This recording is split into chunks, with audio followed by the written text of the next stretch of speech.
Donc ce dernier aspect-là, il est très important, je reviens là-dessus et j'insiste, lorsqu'on dit il convient de s'engager, hein, de déployer tous les efforts, de lutter afin d'imposer la domination de l'islam. C'est essentiel, c'est essentiel. Malheureusement, les musulmans ne sont plus dans cet état d'esprit. Ils ne sont plus dans cet état d'esprit, au niveau individuel et même au niveau étatique. Nous voyons comment, après la décolonisation, ces mêmes colons, ces occidentaux, ont imposé le partage et la division du monde musulman, en faisant tomber l'Empire ottoman et en traçant des frontières parfois même aléatoires. Pour ce qui est du Moyen-Orient avec Sykes-Picot, les accords Sykes-Picot, pour l'Afrique encore c'est autre chose. On a imposé des frontières qui ont été adoptées par les peuples qui y vivent et on a fait naître le sentiment donc de nationalisme, faisant croire donc à ces musulmans qu'ils doivent être prêts à mourir pour défendre cette portion de territoire, mais ils ne doivent pas regarder au-delà. Au-delà de la frontière, ça ne les regarde plus. Donc tous ces États-là ont ratifié la Charte des Nations Unies.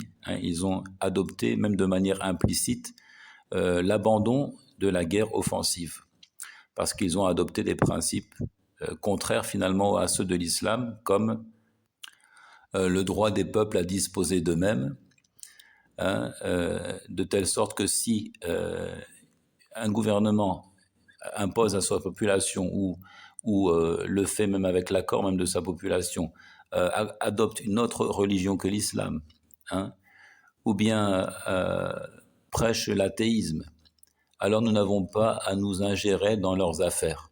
Il y a ce crime d'ingérence-là. Et nous n'avons surtout pas à envoyer des troupes sur leur territoire, sans quoi c'est une violation de l'intégrité territoriale. Donc toutes ces terminologies ont été élaborées dans ce sens-là. De faire croire aux musulmans qu'ils appartiennent à un pays et non pas à une nation musulmane. Or, le musulman, lui, il estime que partout où il y a quelqu'un qui atteste que la ilaha illallah Muhammad Rasulullah, c'est son frère et il doit le secourir. Et si ces gens sont majoritaires dans un pays, alors le pays est un pays musulman, sans tenir compte des frontières. Ceci étant dit, donc, l'attestation de foi, la ilaha illallah, n'est pas une simple parole que l'on prononce sur le bout de la langue. Elle a un sens, nous l'avons vu, et ce sens doit produire des effets, il doit être fructueux, il doit influencer sur le cœur, mais aussi dicter les actes et les paroles. Donc citons brièvement parmi les fruits de cette attestation, le courage, la bravoure, la quiétude aussi, la tranquillité des cœurs. Abordons déjà ce point, la quiétude et la tranquillité qui est une des caractéristiques des croyants, une des caractéristiques des monothéistes. Tandis que tous ceux qui sont infidèles, qui sont ingrats envers leur Seigneur Tabaraka wa Ta'ala, ces gens-là ne connaissent pas véritablement la paix, même s'ils tentent de nous faire croire le contraire. S'ils essayent de nous leurrer, de nous faire croire qu'ils sont heureux, alors ils ne le sont pas.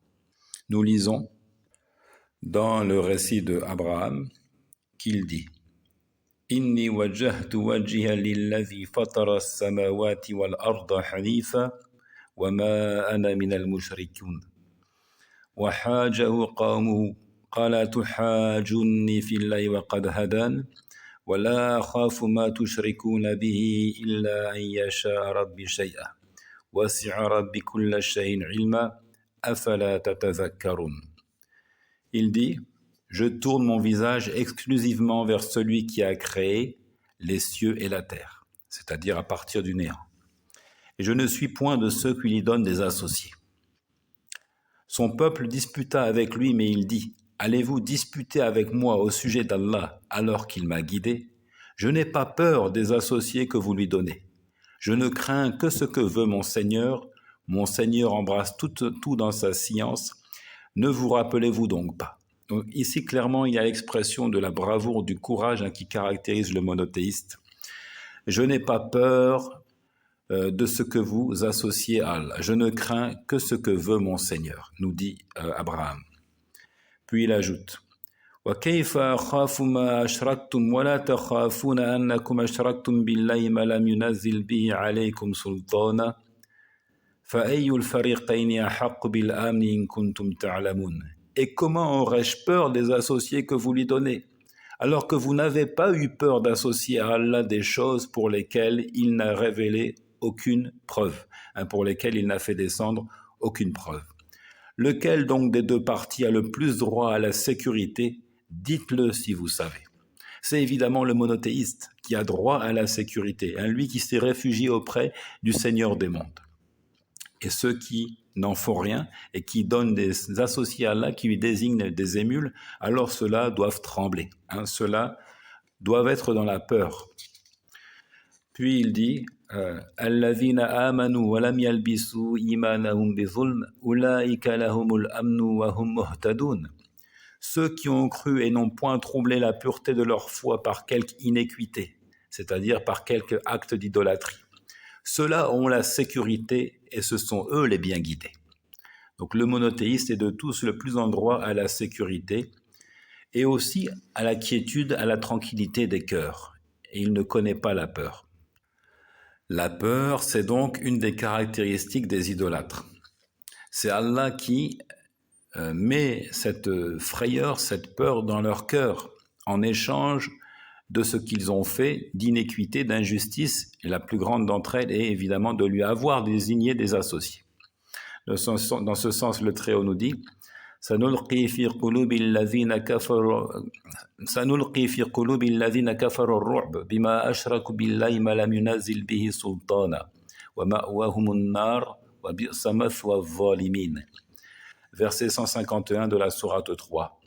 Nous allons jeter l'effroi dans les cœurs des mécréants, car ils ont associé à Allah des idoles sans aucune preuve descendue de sa part.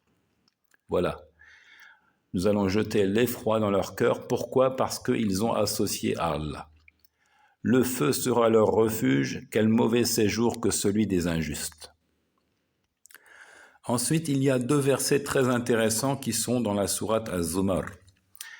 Le premier est le verset 23 qui parle des croyants et de la situation, de l'état de son cœur.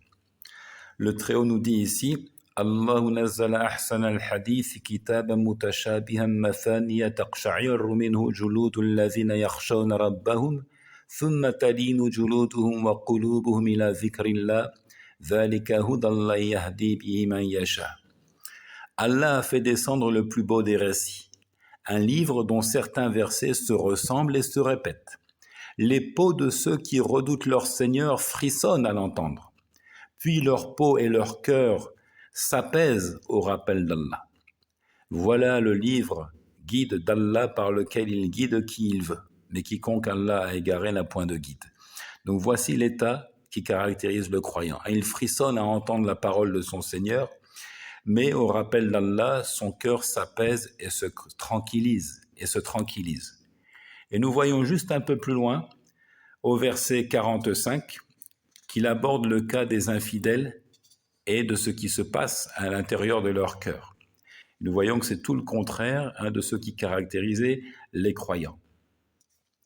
Il dit donc à propos des idolâtres, وَإِذَا ذُكِرَ اللَّهُ وَحْدَهُ اشْمَأَزَّتْ قُلُوبُ الَّذِينَ لَا يُؤْمِنُونَ بِالْآخِرَةِ وَإِذَا ذُكِرَ الَّذِينَ مِن دُونِهِ إِذَا هُمْ يَسْتَبْشِرُونَ.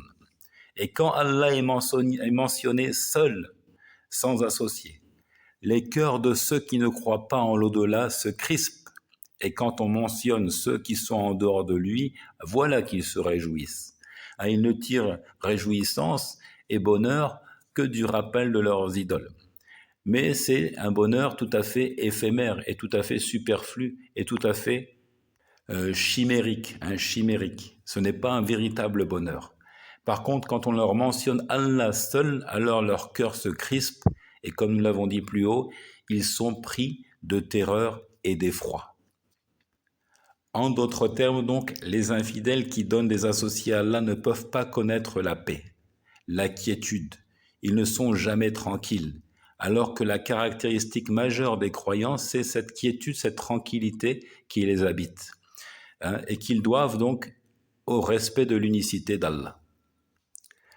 Wallahu ta'ala a'lam.